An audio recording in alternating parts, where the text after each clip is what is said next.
Welcome to this episode of the Palmetto Guardian. I'm Sergeant Andrews, and today I have a couple of guests, if y'all could state your names. Sure, I'm Lieutenant Colonel Paul Laymon. I'm the commander for security forces out at McIntyre. Yep, and I'm Staff Sergeant Kenneth Wingard. I'm a AGR instructor, 25 Bravo instructor at the 5th Battalion, 218th Regiment. Okay, awesome. And today we are here to talk about the All Guard Endurance Team. So if y'all could expand upon that. Sure. The All Guard Endurance Team is it's brand new.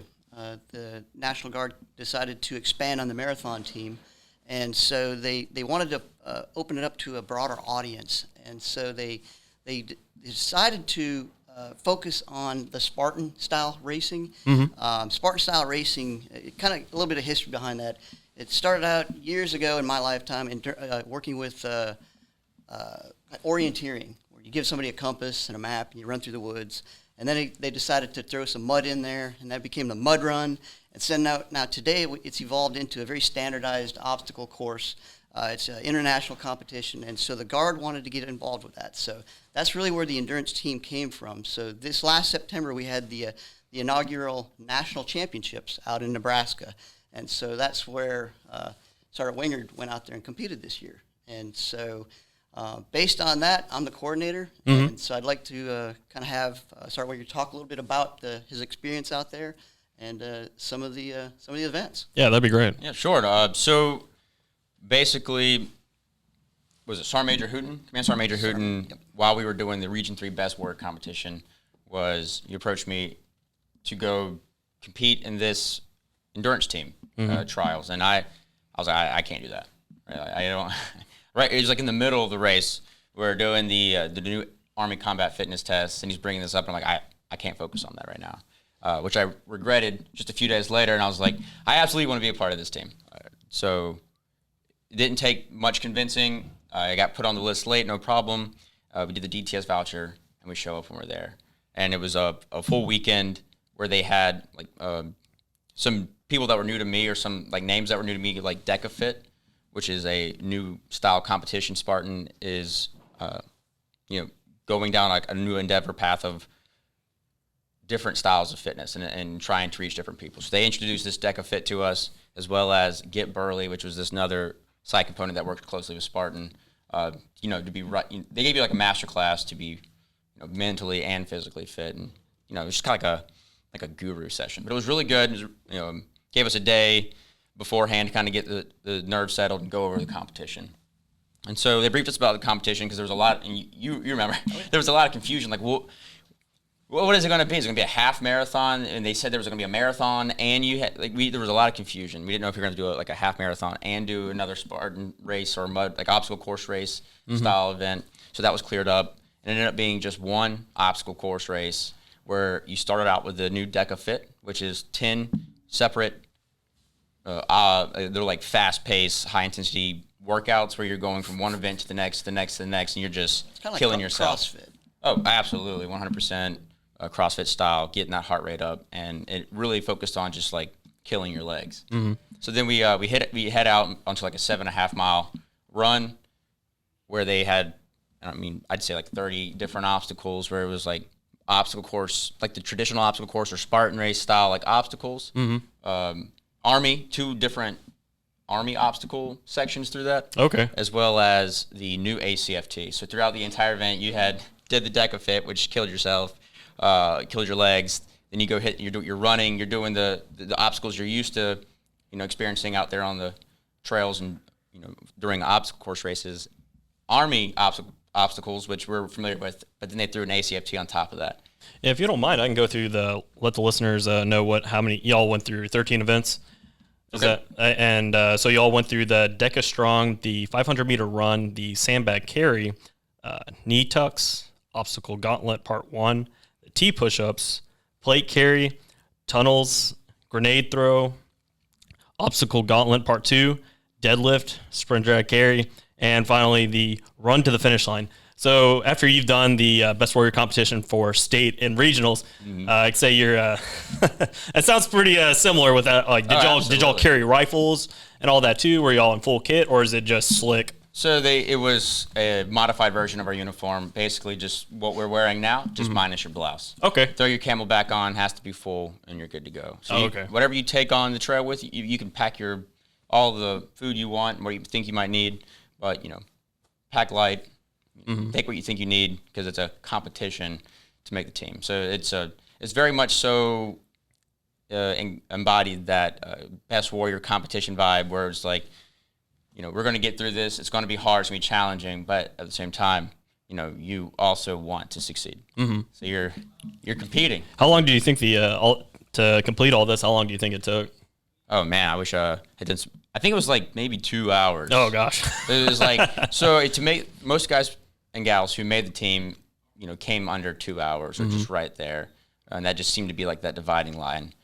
Another great point to bring up is that the way we audition was not the intended audition. It was kind of this last minute thing because the intended way was to be at a certain race. So they weren't going to have to handle any of the logistics. You just show up for the race. And then you base off that. And they're doing timing and chips. And they were going to let an actual event handle it. So our experience was unique, and it most likely won't be like that again. Right. So that kind of segues into the next year. Okay. Every state and protectorate can send 5 guys and 5 gals. So we plan to have tryouts here in South Carolina. I'll be working with Command Sergeant Major Hooten on how we want to do that here in South Carolina. So I'm pretty confident that the next national championships will be in Nebraska again, probably in September again. So somewhere between now and September, we'll put information out on who should or would like to compete for a slot on the South Carolina team. Those folks will go to Nebraska and compete at the national level. Gosh, that'd be great to get coverage of that video. Well, it'd be great to watch. I don't know about participating. Right. It sounds really challenging. It sounds really fun, but for someone who's listening, and they're interested, how would they get? How would they want to reach out to you, or what do they have to do to try to audition for this? Well, again, looking at the Best Warrior competition, I think that's one area we're going to look at as far as separating people out that could possibly compete at that level for the state. I'll work with the Command Sergeant Major Hooten on coming up with a unique way for us to get our 5 guys and 5 gals. Okay. And that's open to airmen as well. So it's Army and airmen as well. Well, awesome. Well, do y'all have anything else before we end? Do y'all have anything else, any information to put out to listeners? Not at this time. Just stay tuned for the tryouts for next year. And we're going to be looking forward to watching Sergeant Wingard compete in the national Spartan events with the rest of the team. Again, a little bit of segue on this. Robert Killian. He's a major in the Army National Guard. He's a 2-time world champion in the Spartan events, and so he is a part of this team as well. So we have people that are competing at the very highest level in this particular program. Okay, so it's pretty exciting to see that. And the competitions next year? Oh, there's Spartan events or the national for the right. So the next competition will probably be September or October of next year. Okay, and I'd like to piggyback off what you're saying and what you were just saying as well. Is I think that what we're bringing up are these questions, and there's not really any answer for them. And so it's on us, right now, to build that culture. And that's what we have to work on as far as, both the Air and the Army, National Guard in South Carolina, is building that culture and that pipeline and getting the information out. Getting, here's an opportunity. And then something else we haven't really talked about is what is making the team mean. And so I'd like to elaborate on that as well. Sure. Yeah. So once you make the team, they are going to pay for you for as far as DTS is involved, traveling, housing, per diem, rental, to actually go to these events. And it's not just Spartan races; it's just obstacle course races nationally. And they're looking to put that guard presence on a national scale, which since in Spartan races they're international, right? So people are coming from all around and competing on a global scale. They want to put the guard in the light there. Well, we already got Robert Killian shining in the light, and so he's up top. He can help pull us up there. How can we get our presence known, and what does it mean? So they're going to pay for you to go to the races all around the country, and it's not just So that's just great opportunity as far as travel. And if you're enthusiastic about health science or exercise science or just obstacle courses, and you think that this would just be a cool thing to do, like, well, absolutely. You're going to be on orders. If you're a traditional M-Day person, they put you on orders. So that they've made it very accessible for guardsmen to do that. Okay. We're making it up kind of as we go. This is a brand new program, so in its infancy, there's going to be some stumbling blocks. So patience and just be wary that it is a brand new program. And COVID has definitely thrown a great deal of confusion into a lot of this. So just have a little patience. Okay. And that's why those conversations could lead as far as like TY 2022 and FY 2022. How could we fund it here? How can we embody or encourage that culture?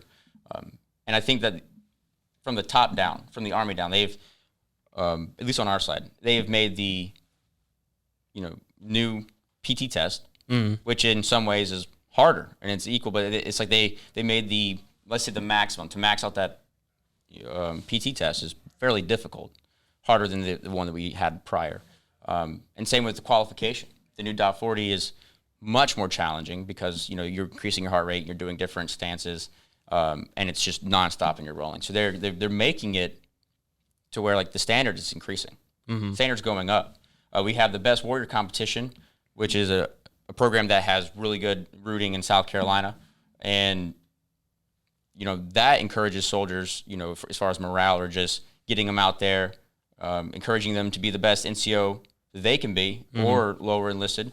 To compete and not only, recognize yourself, but you can, bring your unit to the light as well as your state, go all the way up to the All-Army competition. So this is another way where we're trying to bring, the light to the Guard, bring people in, show them that this is something that they might want to do, even from a recruiting standpoint. Like, that is awesome. I want to do that. And they said, well, you can. All you have to do is join the Guard, and there's opportunities for you.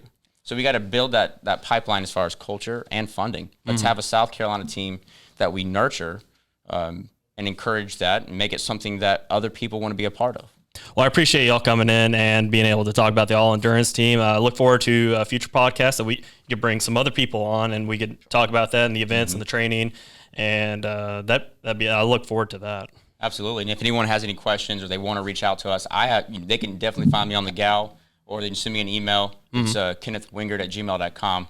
So it's pretty easy, or I'm sure you don't mind if they reach out to you as well. Absolutely. It's about sharing the knowledge, and that's what it's about. So we get the knowledge out there, help build that culture, and let's keep doing it. Let's not let it die. Awesome. Well, appreciate it. And for those that are listening, if you can make sure to like, comment, and subscribe, and put in the comments and say, hey, I want y'all to talk about this, and there's something going on in the South Carolina National Guard that we don't know about. Please put it in the comment section so we can get a hold of somebody and talk about it. And thank you all for listening.